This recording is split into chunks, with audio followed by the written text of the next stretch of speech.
Anyone remember the old Flash game Line Rider? I remade it in virtual reality.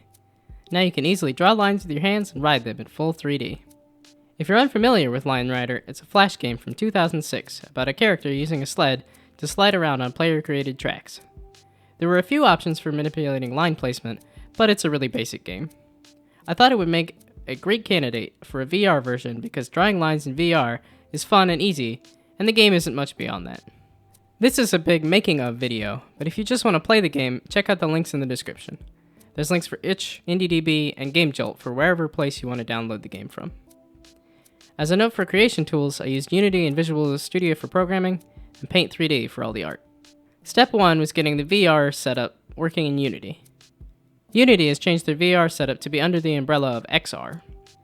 Using a great tutorial from Valum, I was able to download and install Unity's new OpenXR.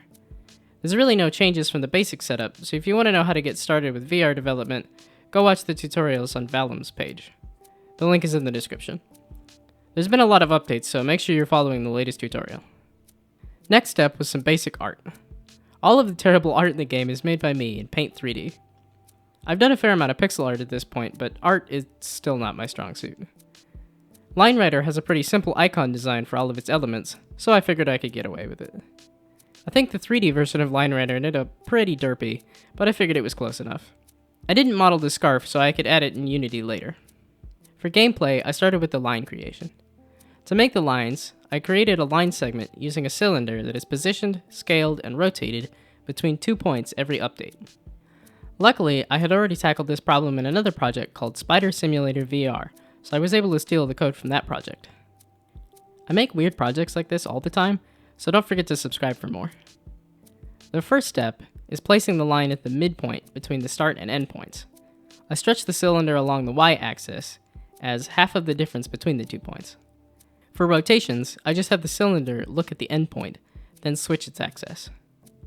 The code for straight line creation and curved lines is the same, with the only difference being whether it's done on every update or when the player releases the button.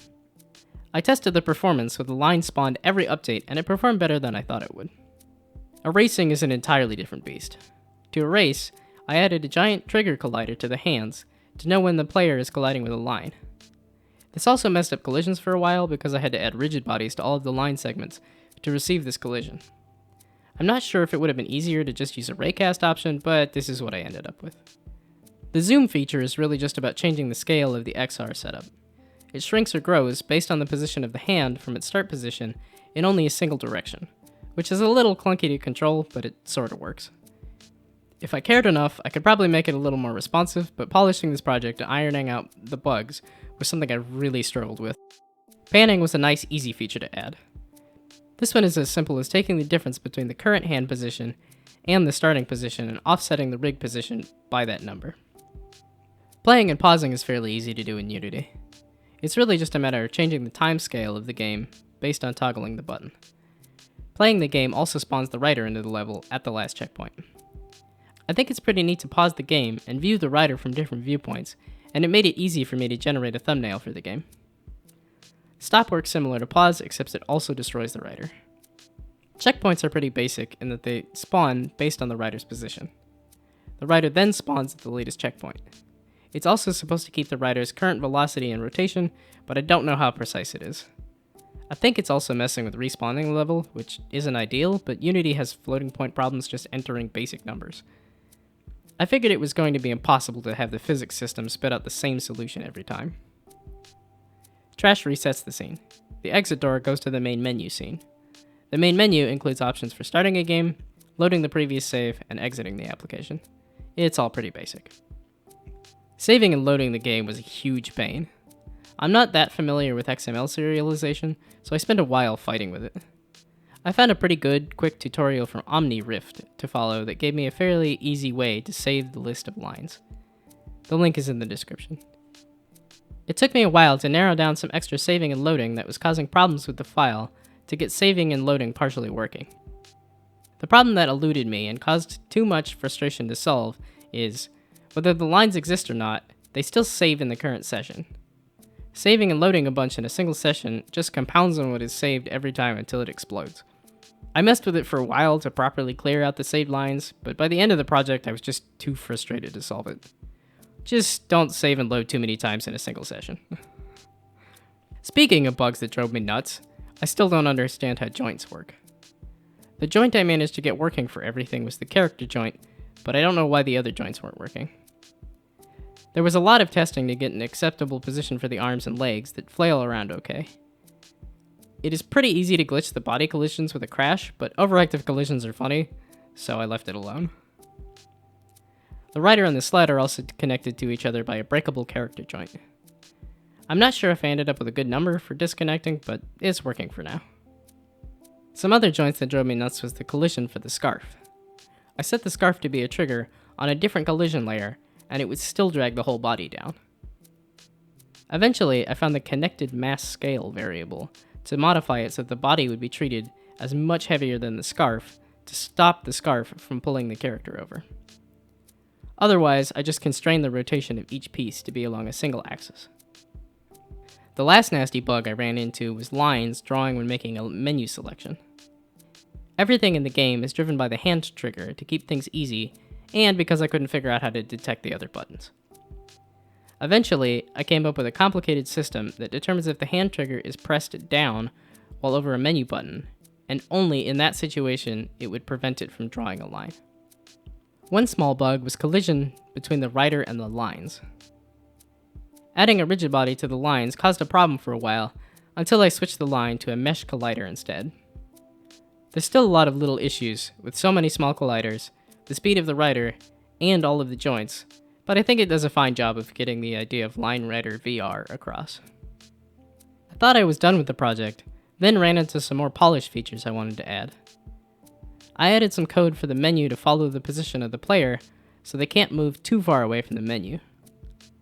I did the same thing with the rider, so the player can easily keep track with the rider without having to move all over the place. I still liked having a stationary option, so I added a button to toggle between the two. I'm not sure if it makes too much sense, but I added a location marker as the icon to toggle between the options. The last thing I added was an arrow over the selected option because it was way too easy to forget which option was selected. Sometimes the buttons are a little touchy, and it was good to know if the option was actually selected or not. Something I played around with adding, but never understood, was how to make the game work in full 3D. I approached it from the position of trying to keep the point of the rider's position on top of the XZ position of the line, but I'm not good enough at vector math to figure it out. There's a page on Wikipedia about the distance of a point from a line that seems like what I want, but I didn't know how to translate it into Unity. There's also the problem that a line that is straight up, as part of a loop-de-loop or something, would cause some collision issues. Beyond that would be the problem of determining which line the rider should snap to after leaving the current line, especially when a lot of the lines are so short. If anyone wants to tackle this problem, I would love to see it. The source code will be available if anyone wants to play around with adding more to this project. Beyond the nasty bugs I ran into, this was a fairly fun project.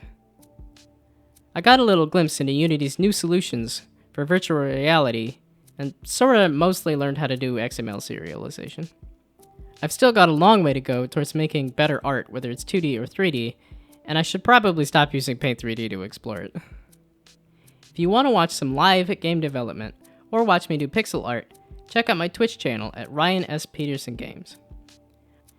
I stream game development or pixel art on Mondays, and I spend Fridays checking out other indie games. Drop me a message if you got a game you want me to check out. I don't stream VR development very often, because development, VR, and streaming all at once is one thing too many. To keep updated on my projects, follow R.S. Peterson Games on Twitter, or Ryan S. Peterson Games everywhere else. I bounce around projects a bunch, so you'll find a variety of things on my page. Lastly, I have a Patreon you can throw money at. The main game that I'm developing is a multiplayer character creation game called Altercation. Thank you so much for watching and have fun sleeping!